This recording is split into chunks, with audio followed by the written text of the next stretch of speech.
This is your call to action. Get prepared, America. Economy, survival, energy, disasters. This is USAPrepares.com. Informative radio, educational radio. Interact now by emailing instructor@USAPrepares.com or text at 434-390-7953. Class, please take your seats. Now, your instructor, Vincent Finelli. Watch the greenbacks tumble. Everyone all set, cocked, locked. Your dial set correctly to USAPrepares.com. We are delighted you're here. We're broadcasting today 4 hours. 4 hours today from high atop the Missouri Ozark Mountains. During the last 2 hours, I was on with Sam Bushman and Joyce Riley on the Power Hour, coming forward to USAPrepares.com. Sam Bushman is with us. Mike Parsons from Tennessee is joining us. And then on hour number 2 of this particular piece, the USAPrepares.com piece, Joyce Riley will be joining us. Welcome, Sam Bushman. Thank you very much, Vincent Finelli, my friend. And by the way, I was with the first hour with Joyce, too. It was her show. Then we simulcasted my show and her show. For the second hour. That was a little bit crazy. When you guys talked on the breaks, I had to chop you off and ad-lib there because I was covering her breaks. My clock is kind of the easiest clock to maneuver around and stuff like that, so I take your breaks when we do these simulcasts. Anyway, to make a long story short, that was fantastic.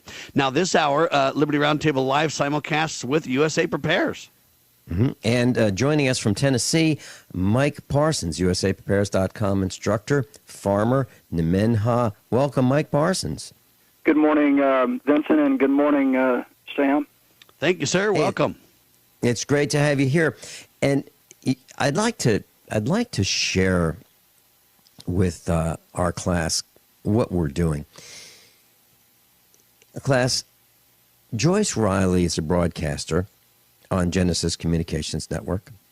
Sam Bushman is a broadcaster on Liberty News Radio, and I broadcast on Genesis Communications Network. And the interesting thing is, all three of us are on at the same time. Under normal circumstances, we would be considered competitors. However, the three of us are of like mind as broadcasters, and we have decided that you need to be able to hear all of us sequentially. And what we've done is we've worked out an arrangement with a radio station in Missouri, Big Country 99.3 FM, and we are on Big Country 99.3 FM one after the next. So for 7 hours, we broadcast Monday through Friday. So it starts out with me for 2 hours at 10 o'clock at night.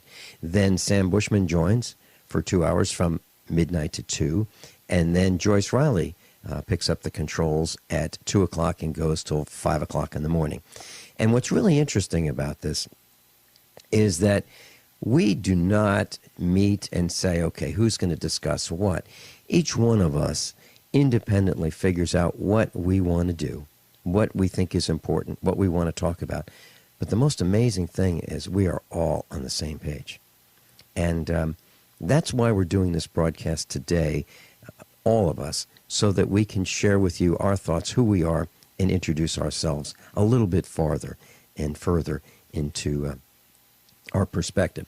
So, Sam, why don't we start with you? Can you just give us a thumbnail of who you are and why you're broadcasting? And then, Mike, you've been a broadcaster. Mike Parsons in Tennessee. He started his own radio show to get his message out, and we'll ask him the same question. And then let's get on to the trucker strike and what's happening with that. All right. So I make my living as an IT director for companies. I work in the radio station automation market. I've developed software called Audio Compass, which is a audio over IP solution for broadcasters, meaning two people can be in different locations and sound like they're in studio together via my software. And so I've been in the IT business forever. I've made my living primarily in IT and real estate. About 20 years ago, I heard some crazy radio talk show hosts at night. Well, they weren't really crazy. I just thought they were. After some research, I found out they were right, and I've dedicated my life ever since to becoming a newsmaker and truly educating Americans with a goal of God, family, country is kind of my motto. Our goal is to bring morality back into society. We're not revolutionists, but we are restorationists. Our goal is to restore the republic and the traditions of our founders. My goal is to promote God, family, and country on your radio. So that's kind of what I've done for a living and what I do. And my wife and I have 8 children. I've been married 21 years. Oldest kid's 20, youngest kid's 5, 4 boys, 4 girls.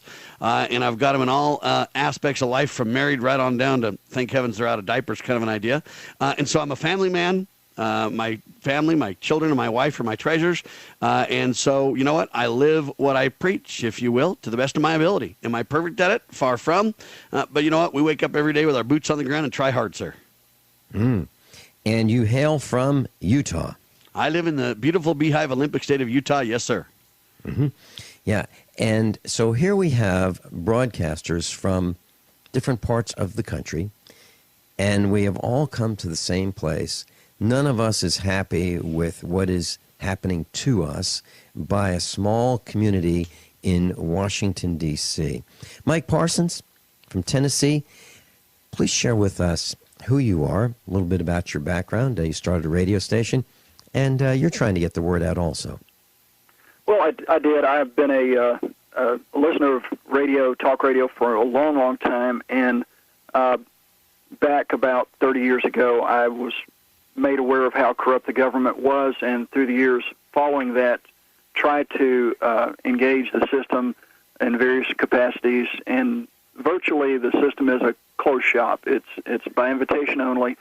And when I ran for office in 2006, actually ran a very clean race, had a great platform, had benefits that I was able to bring forward to the community that the old boy network refused to allow, such as jobs and things that were beneficial to all. And the election was flipped, literally, as the black box voting lady spoke about during that year.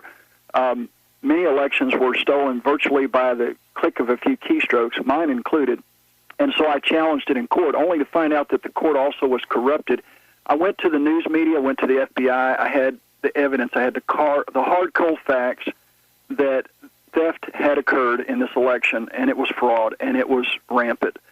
And the government was complicit, and those people in those positions were ultimately criminals as they were violating every law in the book willfully and knowingly, but yet the government refused to hold itself accountable. The mainstream media was silent, and so therefore I had no voice. And only by calling in on a few talk shows, able to make a few salient points that they thought were effective, they invited me to start my own show.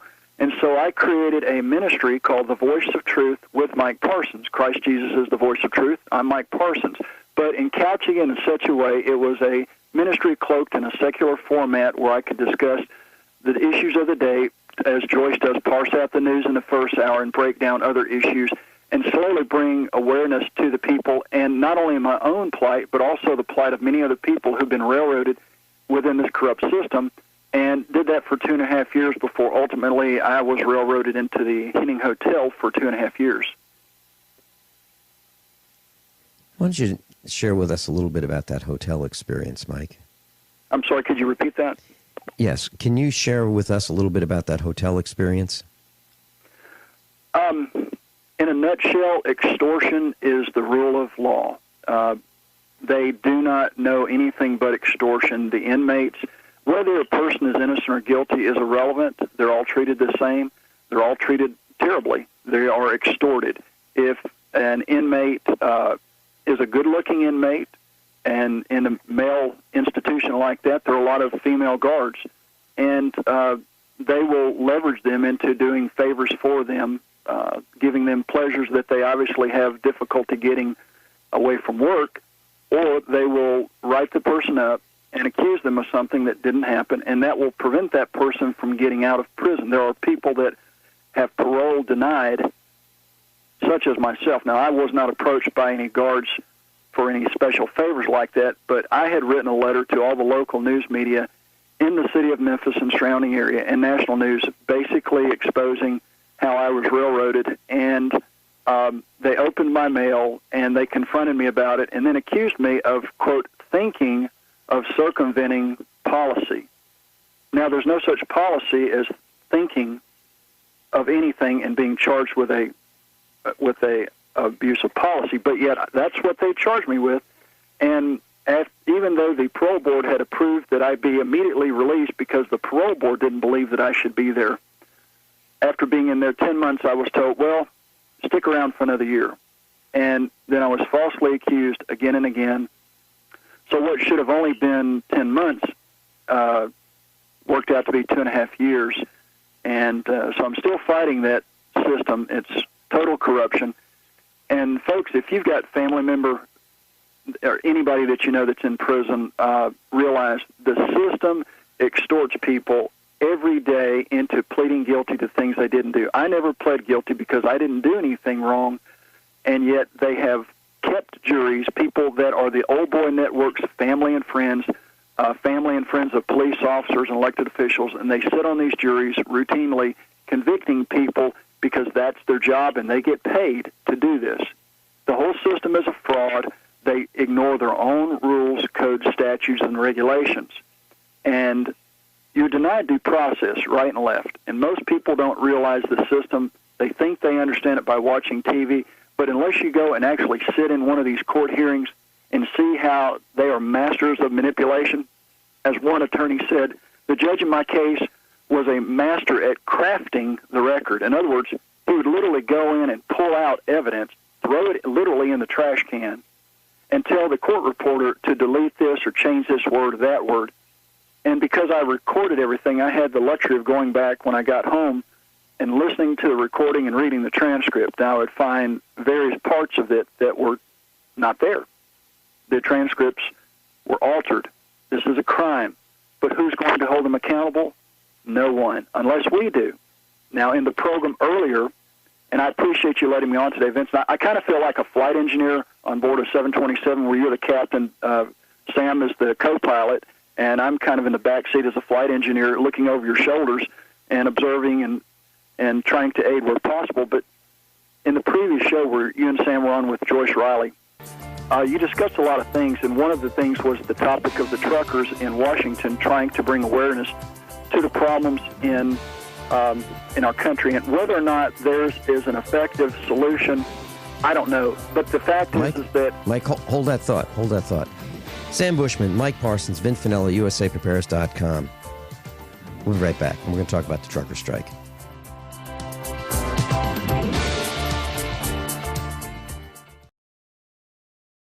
Class, Sam Bushman's with us in the virtual USAPrepares.com broadcast classroom.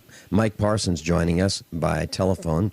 And I asked Sam Bushman and Mike to tell us a little bit about themselves. And Mike Parsons ran for office in Tennessee, and he said it was a closed shop. He was talking about the morality. And here's my question before we get into the trucker strike. Mike Parsons, you ran for office.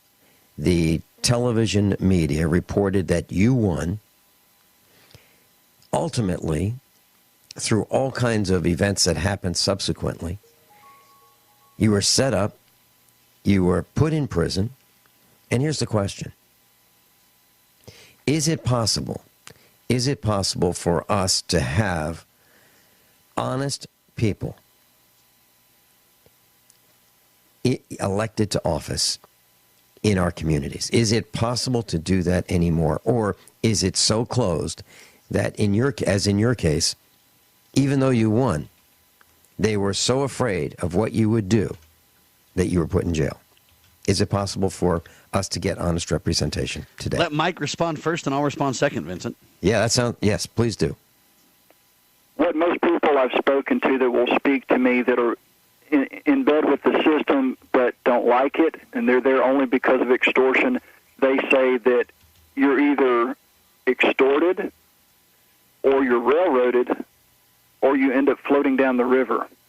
In Tipton County, those are the three options. Those are their effective ways to neutralize any opposition, and this has been going on for a long, long time. The guy that I ran against, a former used car salesman, has been in there 26 years,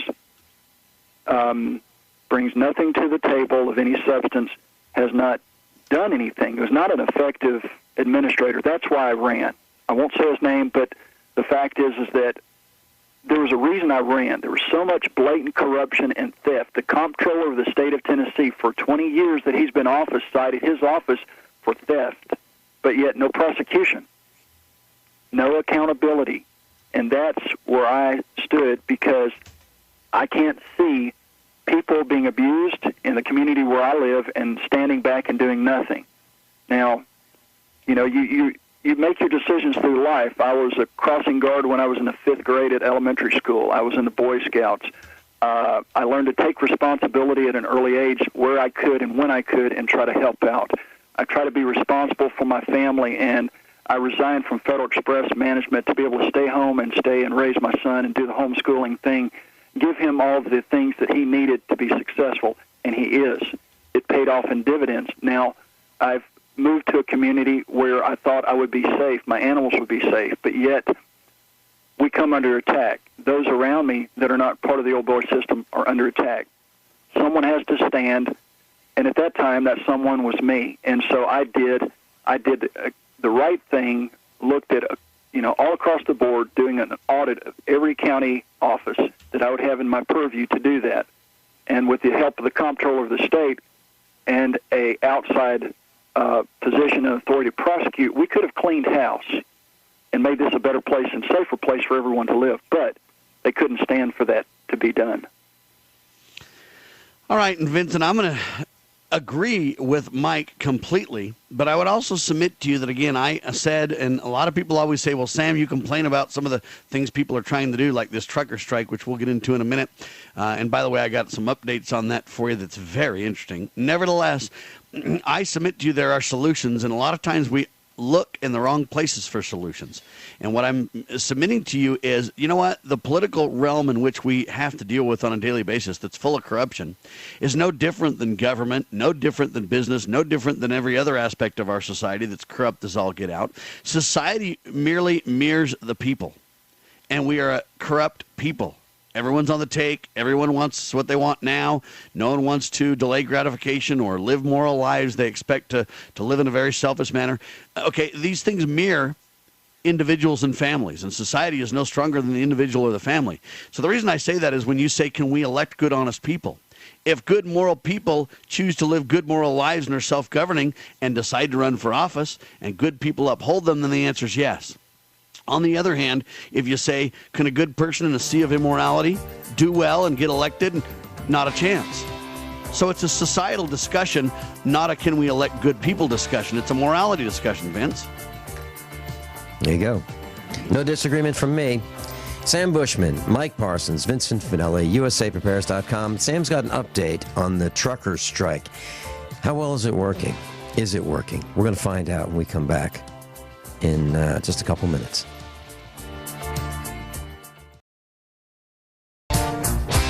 Last we've got Sam Bushman, got Mike Parsons, and Sam's got an update. What's happening in the trucker strike? Sir, Sam, if you go to Fox News, okay, they have a headline that says truckers plan to clog Capital Beltway to protest government corruption. Now, I agree that there's government corruption. Don't misunderstand me. And I agree that we got to do something. I go there. But, ladies and gentlemen, I found a note on this website that basically says, hey, you know what? There's not any clog of the Beltway. There's a few trucks rolling, 5, 10, 15 or whatever. But we're not even close to the 3,000 they said they were going to have. We're not even close to 300 that they said they were going to have. I called Washington, D.C. police, and they say there's no traffic jam whatsoever. So, you know what? I agree with Mike Parsons, and I agree with you, Vincent, that, look, we've got to do something. And I don't have a problem with people wanting to peacefully assemble and push for a redress of grievances. I'm okay with that. But when you start to have an organization that says they're going to do this big, grandiose thing, and I, as a talk show host, do my level best for literally days to try to find out who you are and what you're going to accomplish and what your goals are and how we can help in the cause. Because, see, when I first started digging into this trucker strike thing, my goal was, man, this is fantastic. Me and Vince talked about it. And our goal was, how do we interview folks and support this effort? And so it was in the goal to support this effort that I all of a sudden found a few things that made me go, that made me go, man, I'm not comfortable with this. First off, who are the leaders? And you find out it's a bunch of folks that aren't truckers with alternative agendas to push, such as a talk show, a country music career. And you say, okay, they're not truckers. Then you talk to the independent truckers associations, and none of those folks are involved. They don't want anything to do with it. Then you start talking to truckers on the road, Breaker 19, and guys are going, oh, I've heard of it, but I'm not going. Oh, I've heard of it. It sounds like a good idea, but I can't attend. Oh, I don't want my company logo on my truck to be there. I'm not going to drive in it, but it's a great idea, and I support them 100%, man. I wish them well. And then you go right on down the line, and you say, okay, I'm going to try to get a hold of these folks. I sent an email to the leaders. There's only 3 leaders that I know. And I sent them to the only place they're directing folks to go. Media at ridefortheconstitution.org is where I sent my email, which is what the leaders of this group have been instructing people to do in the media. And I said, hey, who's going to be there? Who can I interview live from the scene while this breaks down, etc.? No one even emailed me back, Vince. You were BCC'd into that email. Did you ever get a response back, sir? Because I sure didn't. No, let me read that email. I read it before on Joyce Riley's show. Hi, all. My name is Sam Bushman, host of the nationally syndicated Liberty Roundtable radio talk show and owner of the Liberty News Radio Network. Can you please provide details of whom will be in attendance at the Truckers Ride event starting tomorrow? Will the following people be there and available to interview on site?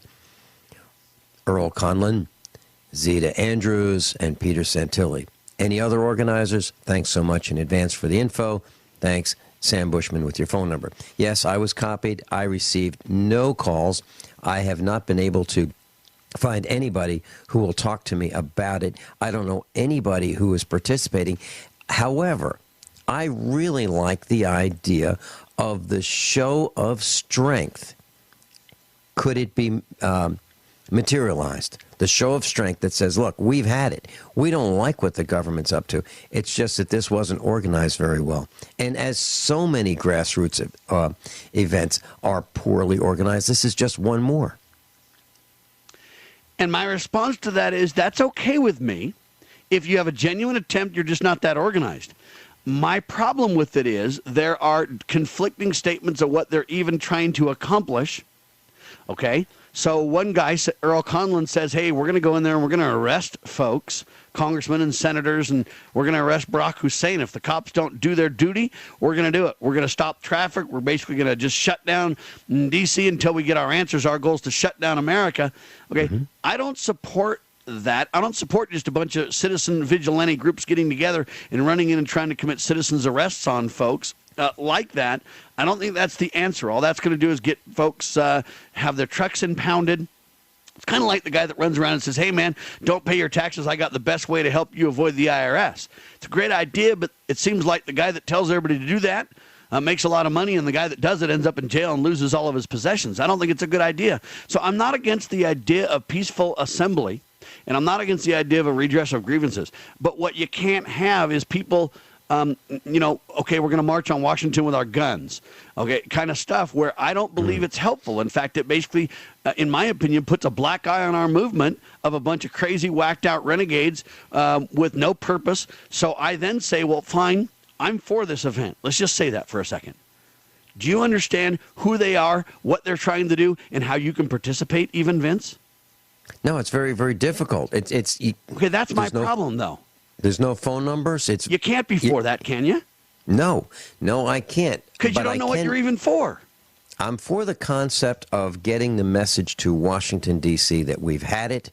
We want morality back. We want lower taxes. We want our freedoms back. We want them to destroy all of the records that they've compiled about our biometrics, our phone calls, our emails, our texts. We want all of them out of office. Anyone who is involved, even at the slightest level, we want all of them out of office, out of the bureaucracy. Every single one of them. I agree with that. And the question is how to get that done. For breach of trust. Well, yeah, and the truckers, I think what the few people who are involved in this are trying to communicate that they've had it and they don't know what else to do. So they think they're going to be effective by shutting down the government, but it's not working. Well, let's bring another point. How about when we had the riots of the 1960s and the blacks burned down their own neighborhoods? We're talking about something tantamount to bringing down our own government and hurting ourselves doing it. Now, I really do understand the concept. I really do. But we need to do it in a way that doesn't hurt us as well. I agree 1,000%. Now, on the Fox News website, I told you the headline they promoted. But then there's a little note. If you look on foxnews.com right this very second, it says, note from Griff Jenkins. Looks like the truck protest is not what is expected. Trucker. And then it says from Griff, okay? Now, I don't even know who Griff is, but it's on Fox News, so take it for what it's worth. He says, even at the earliest moment of 5 a.m. this morning, I departed with their, quote, leader, General Lee. Now, that's another person that I tried to get a hold of in this thing. But General Lee, I don't know, you can't get a hold of him. But anyway, General Lee, there were no more than 10 trucks heading out,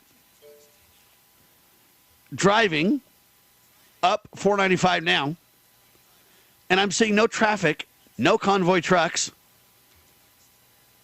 Okay, that's on Fox right now. Okay, if everybody thinks I don't know what I'm talking about, now I'm not against the idea to solve the problems in America. What I'm against, though, is telling trucker A, that might be an independent trucker, to not move freight for America. In other words, shut down the country, go on strike. That's usually a page out of the Communist Manifesto playbook to go on strike, by the way, against yourself if you're self-employed trucker. And then to not make any money, to at great expense drive your truck all the way to D.C. I don't know how much it'll really cost to get all that done, but it's going to cost several $1,000s. It's going to cost just oodles and days of time to be involved in something that's really poorly organized and for naught. Now, they said, well, there's about 3,000 truckers going to participate, but when Joyce asked one of their leaders, Pete Santelli, about it yesterday on a radio program, he wouldn't even answer how many people have signed up or registered to participate. This is the kind of stuff I'm talking about. Do you really want trucker A, good guy doing his best to really participate at great expense, only to go there for naught? If it goes off well, he might get his truck impounded. That ought to help him with his business. And if nobody shows up, then he spent great time, great money to be to something that, you know what, good, honest people could have prevented him from having to go in the first place. Every trucker we've talked to so far says it's a great idea, but I ain't going, right?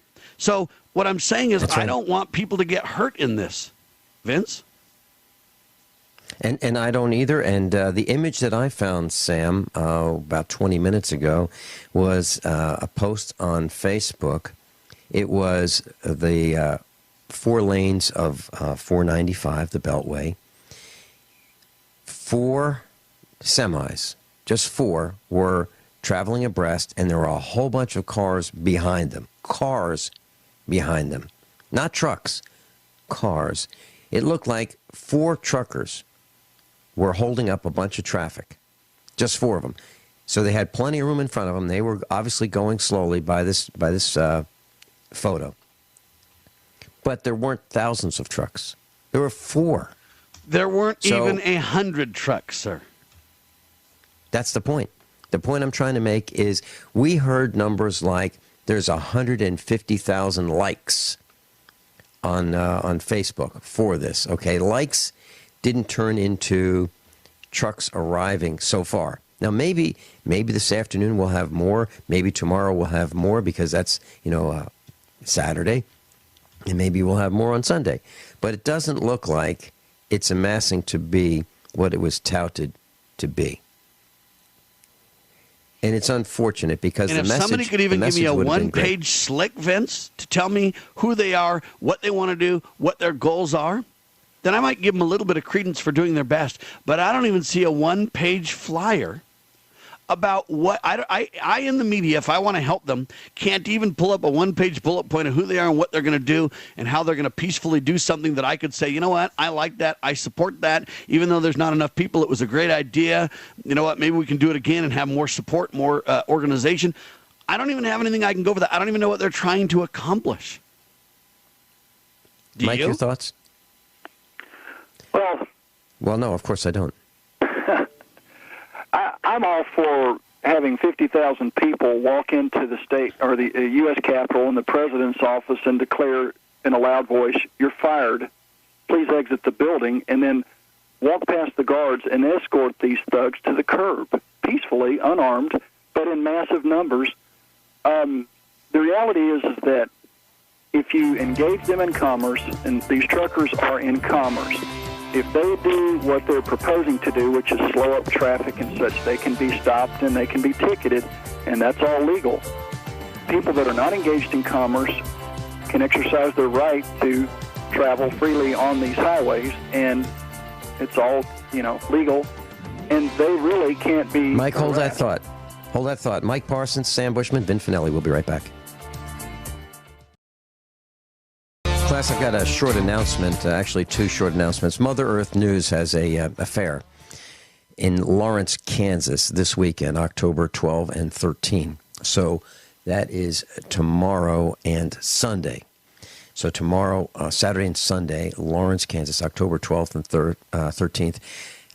Some of your USAPrepares.com instructors will be there. I will be there. Judy Dollarheight will be there. John Dollarheight will be there. Possibly Howard Shane may join us. So we will be there at the Lawrence, Kansas Mother Earth News Fair. And there's a post on the website if you'd like to see that. Also, on Monday, we have a slight change for the meetup.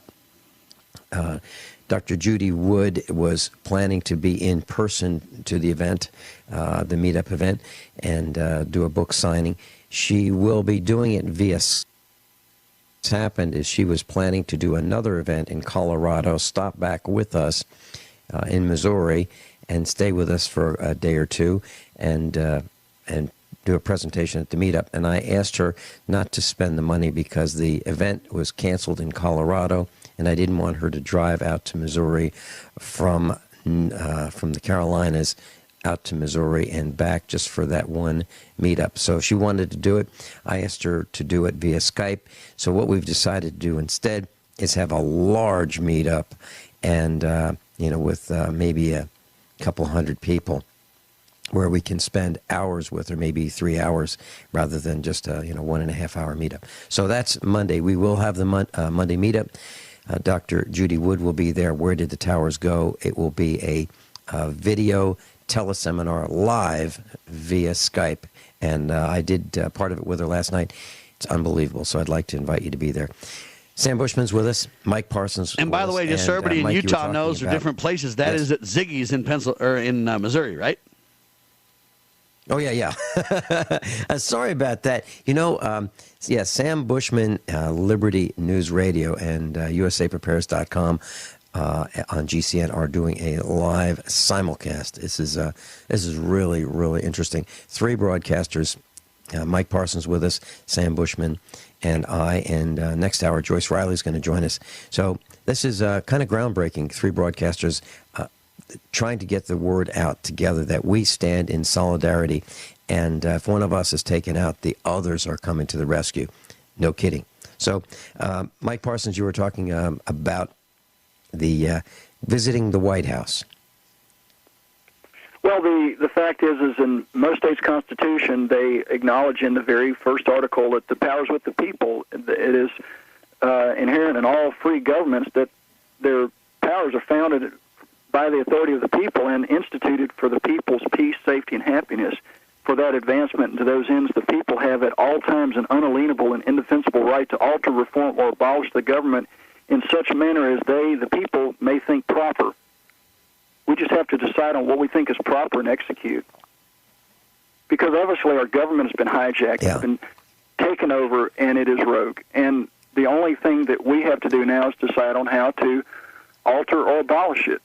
And the means is up to the individuals that do this. And certainly what we're living in now is a state of anarchy. When the government is totally run amok, when you've got a foreign bank controlling the currency and a foreign corporation, the IRS, exercising authority over the people, and they've subverted your right as a child of God to a corporate status via those Social Security numbers, it's an illusion, it's a trick. You've been duped and deceived, and it's time to take back what's rightfully yours.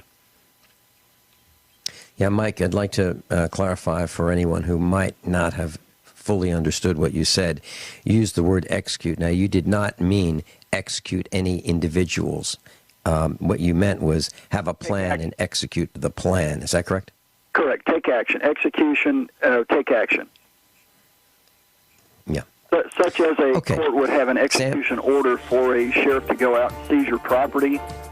We need to have an execution order for we the people to go take back our government from those people that are falsely occupying those offices and willfully destroying our Constitution and our God-given rights. And I, along with Mike, want to restore the Republic of the tradition of our founders peacefully as well, sir. Yep, so all of us are on the same page. We want to do it peacefully. Sam Bushman, Mike Parsons, Vin Finelli. We're going to be back after the top of the hour at news and a few short commercials. Joyce Riley will be joining us.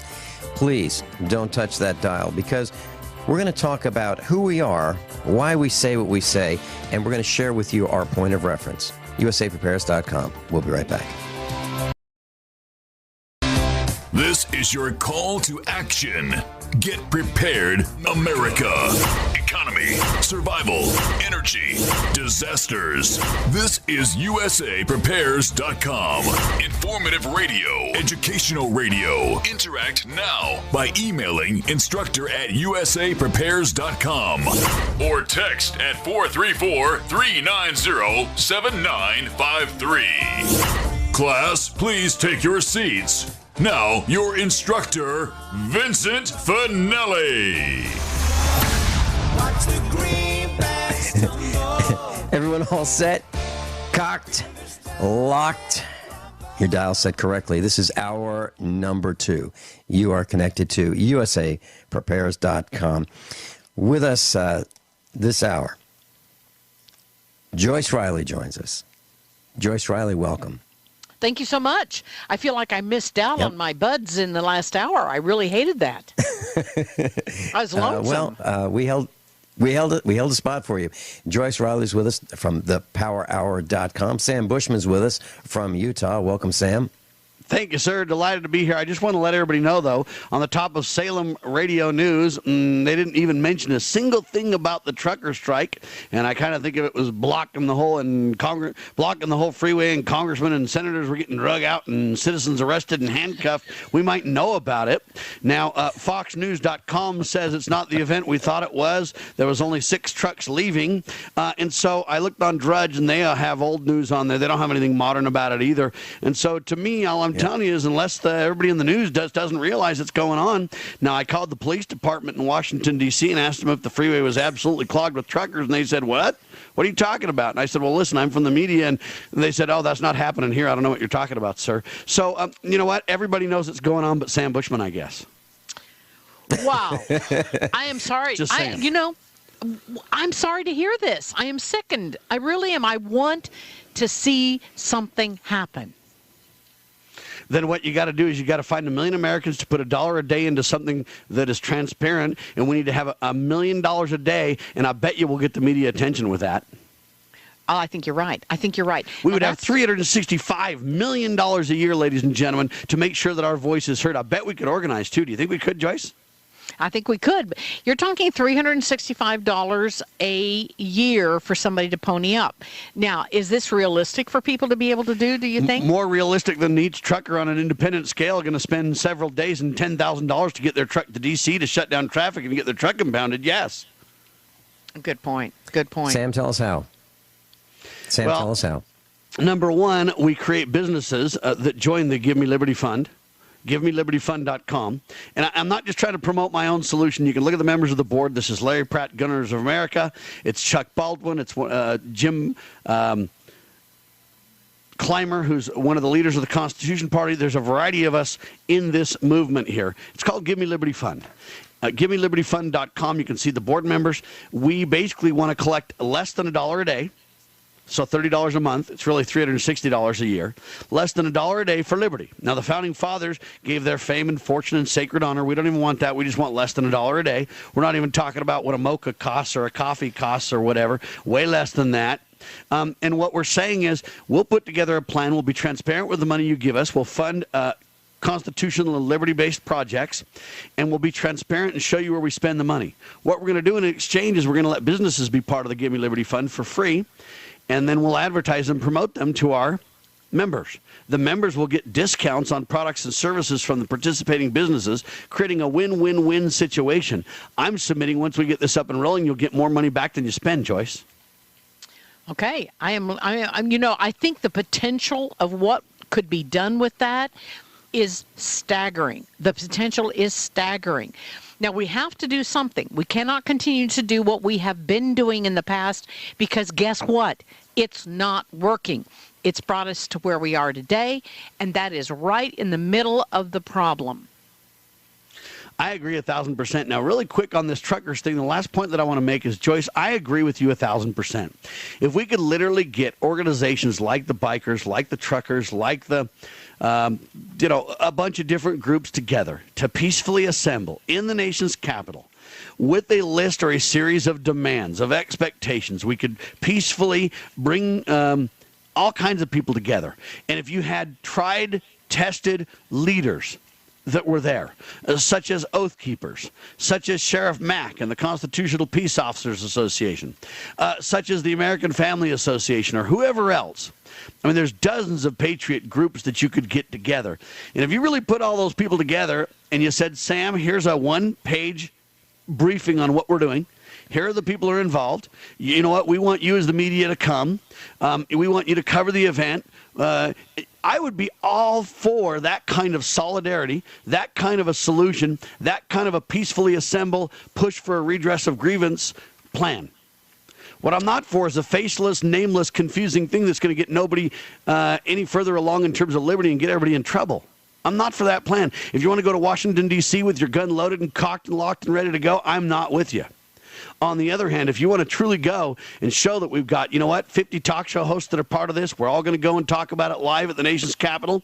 We're going to truly, have folks from different states get together and go into their congressmen and say, hey, here's the things we need you to do and here's why. If you don't obey or do what we say, we've got $1 million a day being raised. Here's a bank statement from our bank account showing we got $50 million in the account. Buddy, we're replacing you, my friend, if you don't cooperate with the proper role of limited government and the supreme law of the land. I support that 1,000%. But when someone risks getting their truck impounded because they're clogging down D.C., when someone's asked to shut down America, I say I don't want to be part of shutting down America. I want to help restore the greatest nation in the history of the world to its proper role as a leader based on moral views in America today. I don't want to shut down America. Do you? That's their claim, though.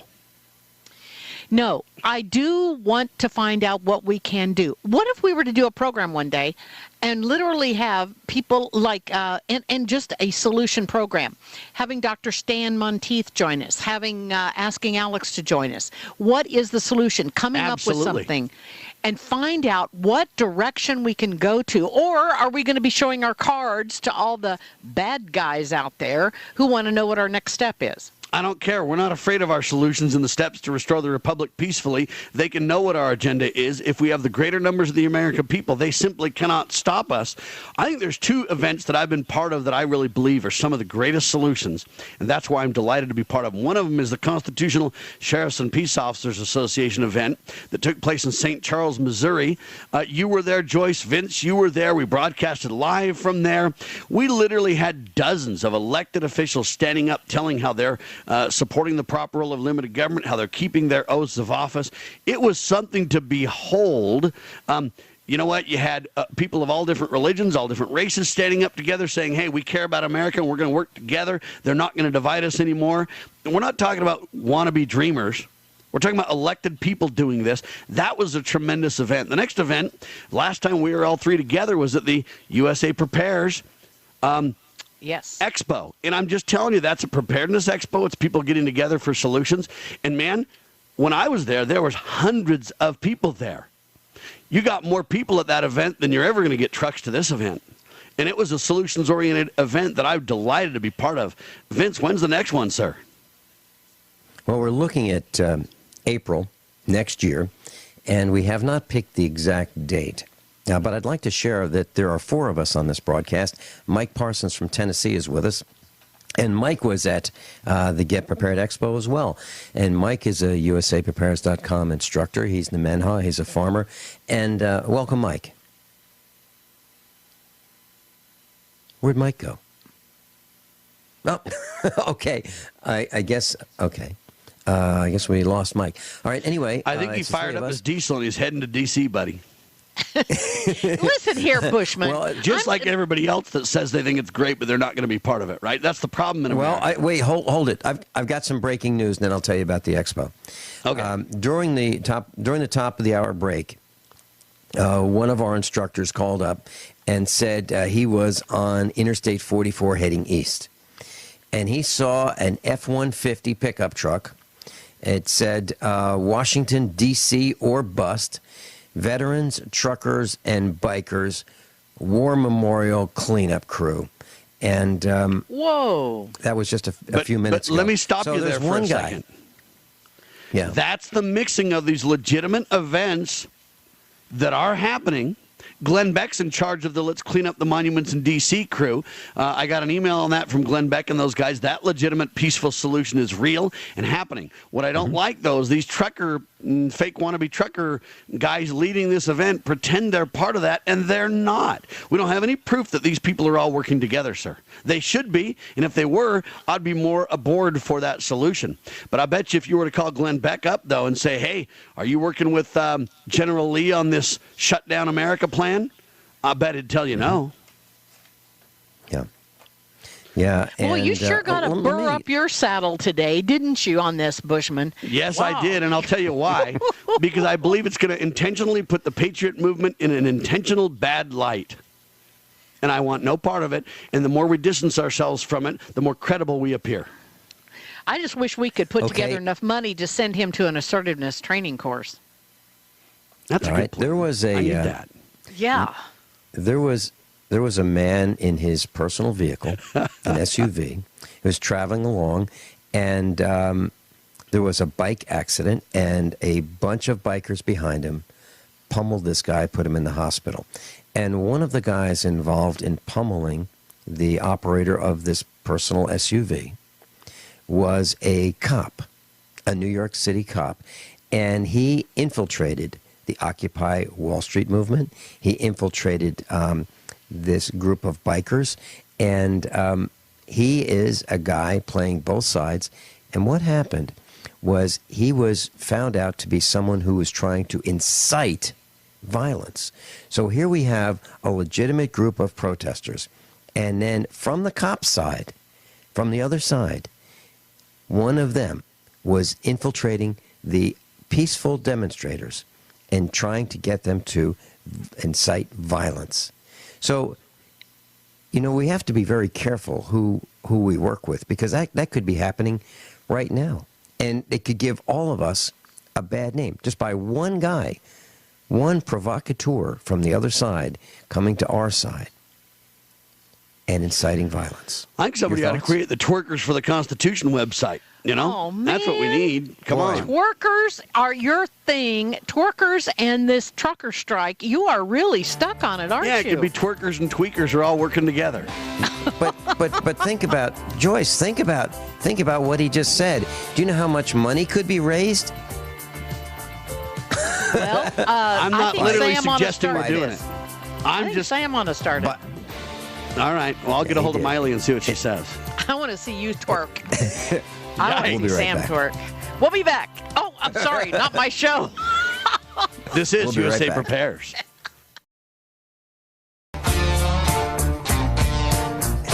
Joyce Riley's it's the Power Hour. Sam Bushman's with us, Liberty Roundtable. Mike Parsons from Tennessee has joined us.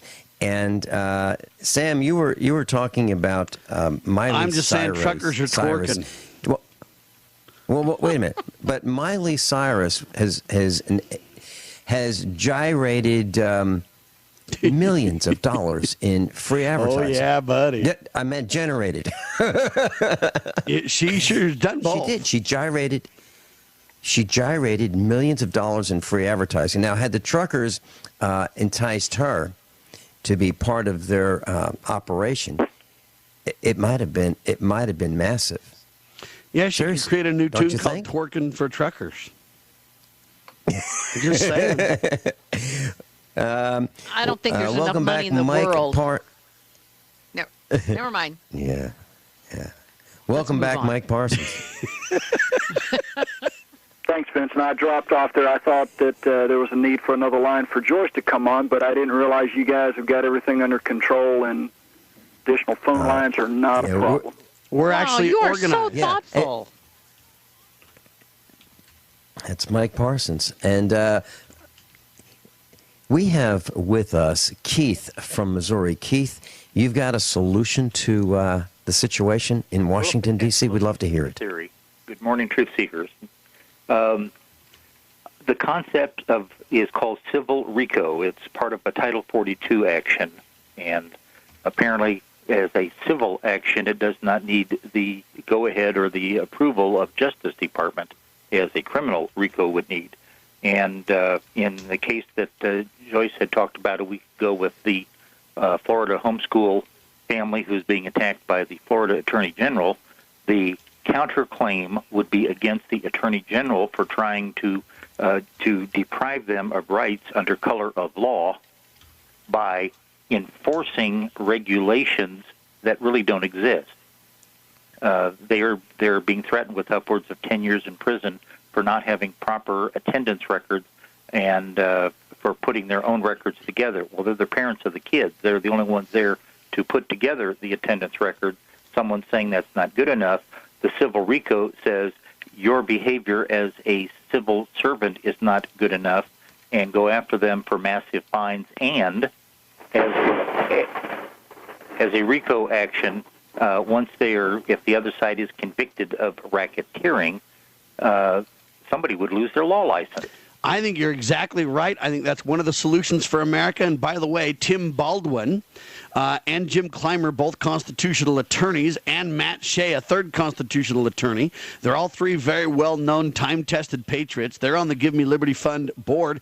And one of the plans with the money is to create a legal team to do exactly what you're talking about, sir. I Bingo. concur 1,000%. Well, see, now we have something with teeth in it, because you have to be able to go back after the other side. And the same thing would work over these overactive cops that, either tasering little kids in a classroom or doing body cavity searches on young women on the side of the road just because they think they can get away with it. These people need to learn that they don't need to be wearing a uniform, wearing a badge, carrying a gun, and attacking the public.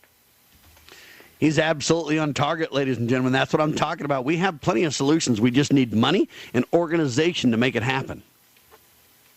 Thank you, Keith, sir. how close are you to Springfield? Keith, how close are you to Springfield, Missouri? About 5 hours. Whoa. Okay.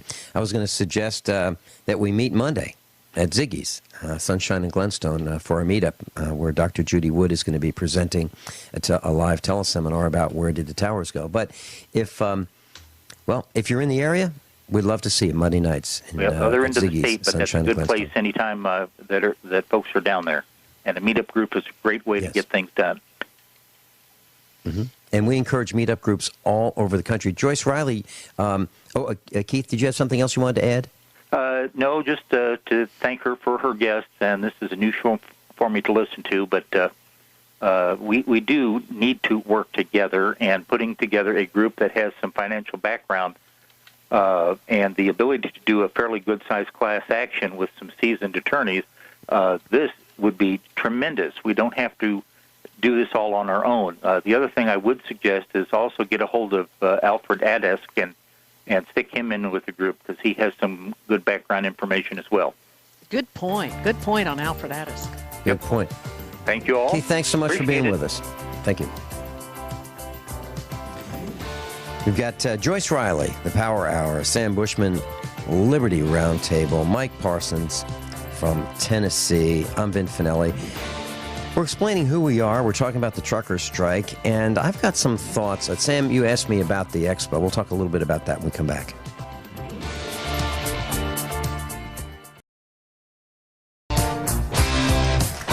Sam Bushman's with us. Joyce Riley's with us. Mike Parsons with us. And Sam, you had asked me a while back about. Hold on, there's a news flash. There's a million trucks on I-495. There's a million of them, ladies and gentlemen. I'm just saying. No, it's not true. Just don't believe it. It isn't. You know true. what? Let me just say something. I don't think Pete Santilli is going to have you on his program anytime soon. He ought to. He'd get some ratings. It'd be fantastic.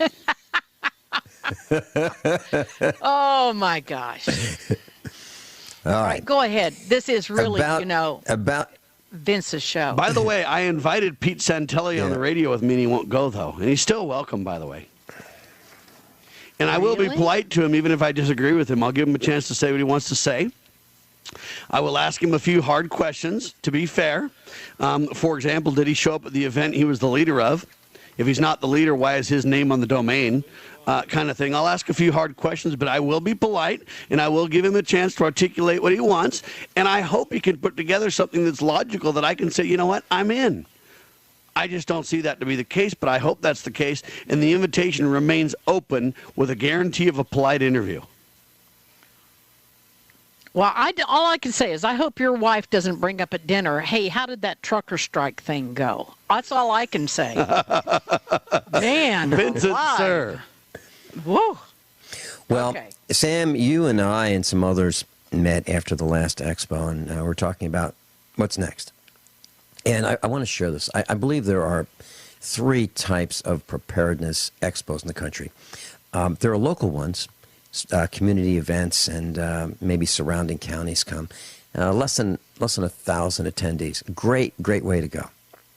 Then there are national ones, which have multiple large events per year, and they draw guests and exhibitors from what I would say over 10 states would be a national event.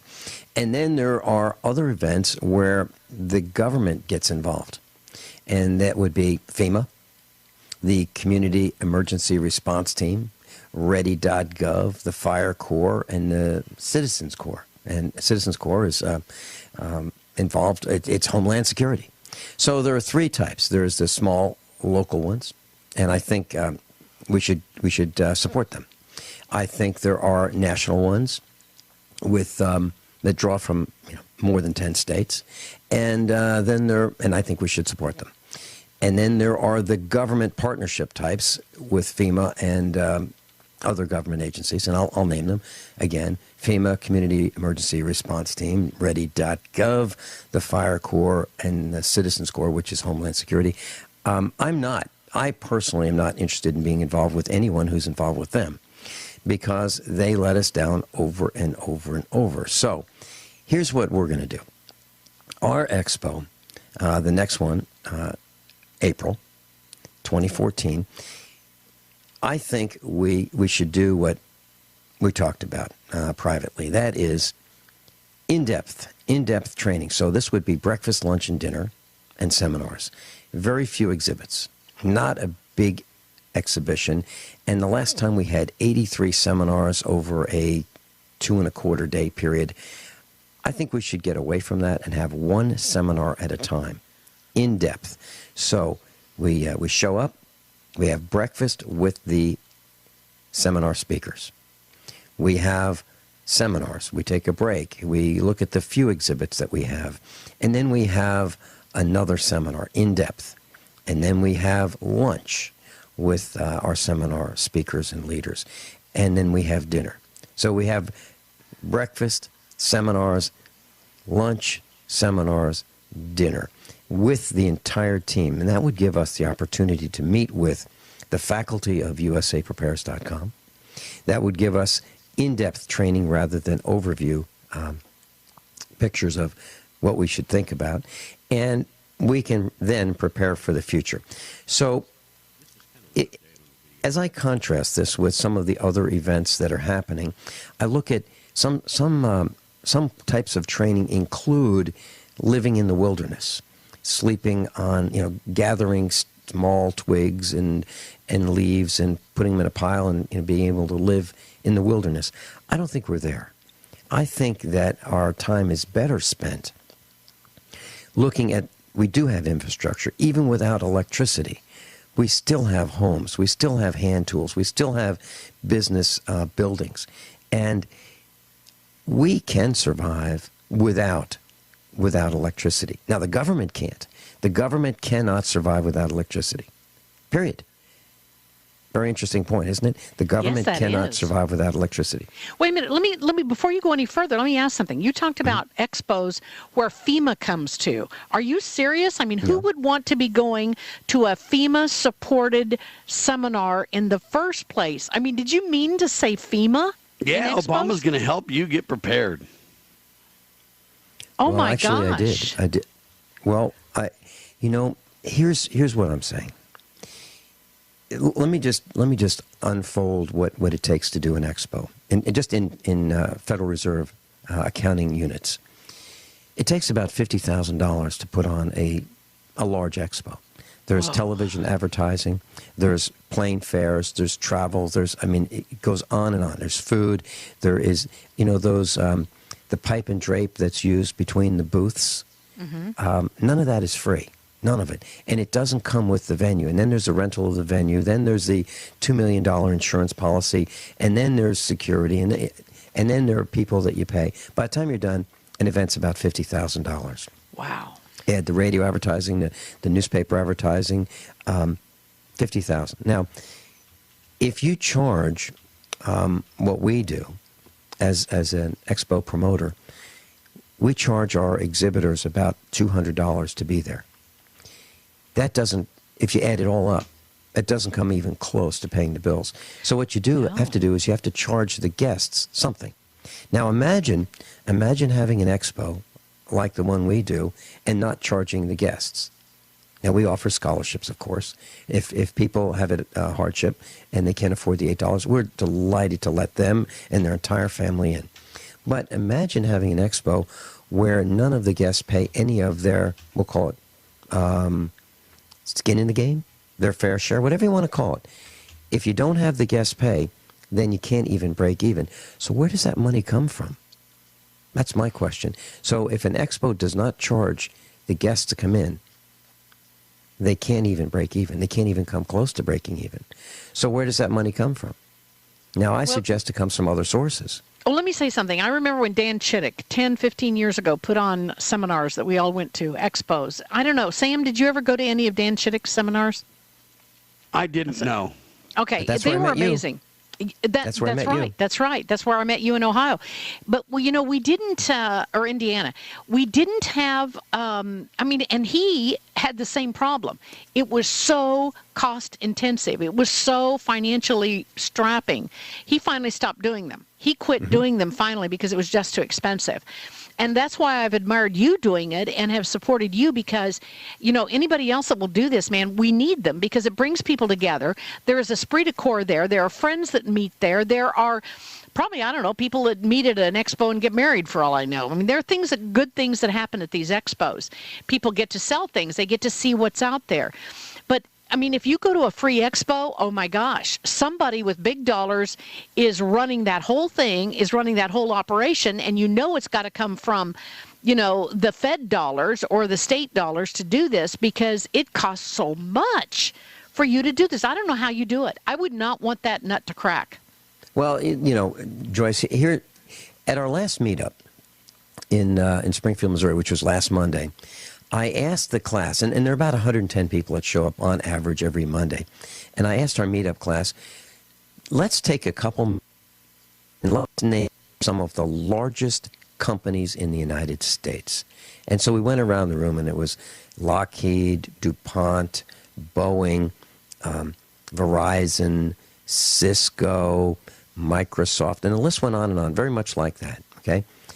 And then I asked, what is the common thread with all of those financially successful businesses? And it was, they're all government contractors. Now, if you look at the independent businesses, even Dell sells to the government. So, and they're successful. And Hewlett-Packard, if you look at the small businesses that don't sell to the government, they're really having a tough time, every one of them. So if you look at expos, here's my question, and I'd like to throw this out to you. If a person were in charge of FEMA and they wanted to figure out who we are, who we preppers are, because a prepper is someone who is independent-minded, someone who wants to prepare and take care of himself, herself, their families, their parents, their children, build community. They think that they really don't want to be under the control of the system, of the banks, of the corporations. They don't want the immunizations. They do love God and country and those kinds of things, and they're homeschoolers. So those of us who are like that are not part of the masses. So if we could identify who we are, wouldn't that be neat? So if we were in charge of FEMA, and we had an expo, and we could just get those email addresses and then backtrack to the person who has that email address, and let's say we paid $10 a head.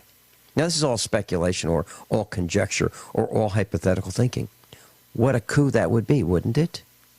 Hold on. It's hypothetical thinking of the outline you give, yes. But the fact that they're spying on us and collecting every bit of our data, no. That's actual fact reported in the mainstream press, right? Sure. So I guess what I'm saying is you're not going off half-cocked, though. There's a lot of backing for your points, though, right? Mainstream press articles, even. Yeah, like, how can we figure out who these preppers are? What's the best way? What's the least expensive way? If we could, what if we could get their names for $10 a piece? Would it be worth it? Well, that's the price of an expo ticket.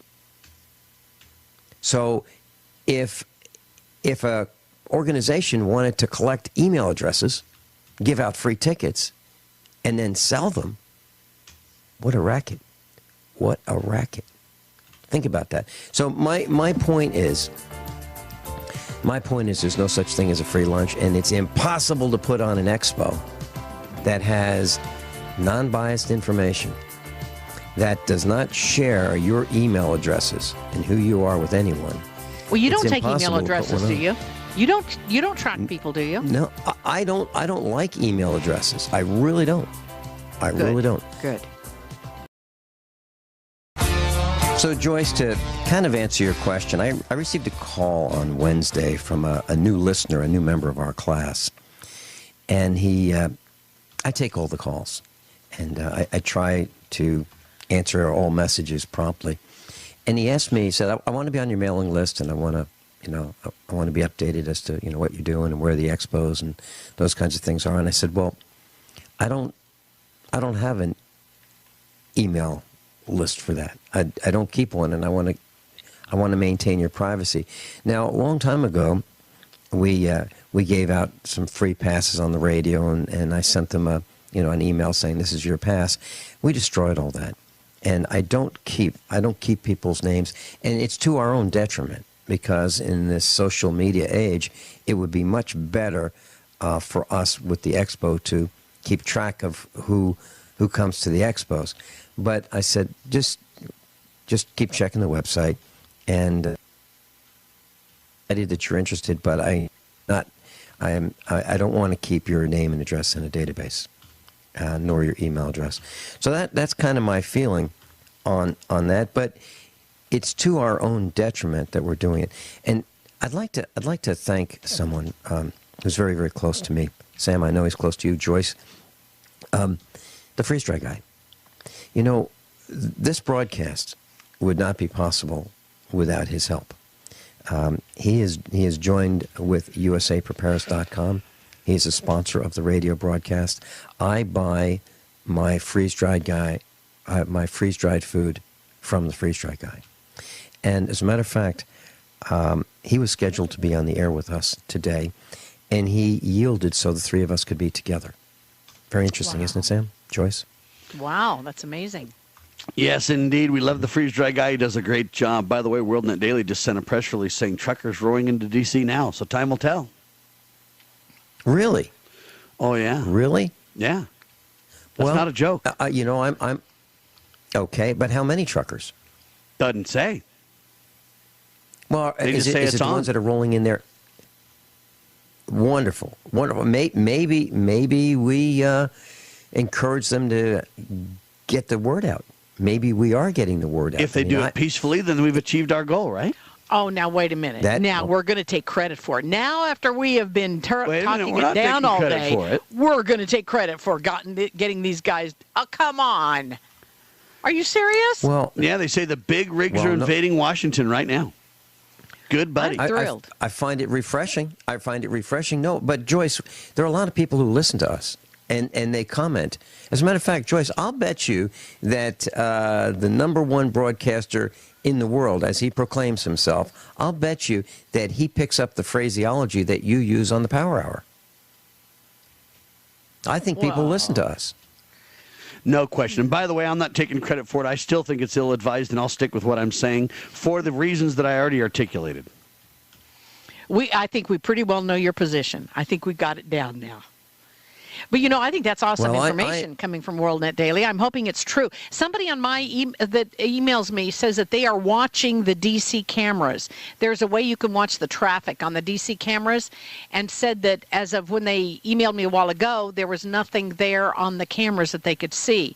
But if they're out there, I wish they would email me again at thepowerhour@thepowerhour.com and let me know if that's taking place. All right, here's what it says. Truckers were side by side on the Beltway. They were blocking traffic until a Virginia State Police officer pulled them over.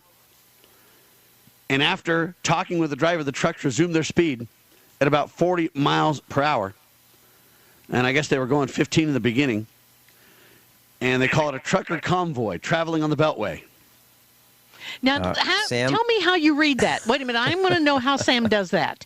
Sam, how are you reading that headline, that story? Well, I got one ear listening to you, and I got the other ear listening to my computer. So you've got a computer that tells you the story then? Yeah. Well, it's reading to me, and it talks to him.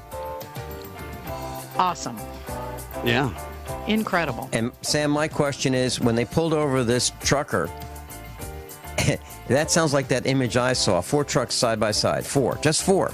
And a whole bunch of cars behind them because they couldn't get around them. Lacking are the details that you want. Yeah, it doesn't sound like a big trucker strike. It really doesn't. And that's what we've been talking about for the last 4 hours. Joyce Riley, But if it turns out well, I'm taking credit for it. Not. I think we can be guaranteed of that one for sure. Sam Bushman, Liberty News Radio. Mike Parsons is with us in Tennessee. Mike, thanks for being with us. By the way, last report, they say there's been several accidents. Oh, boy. Huh.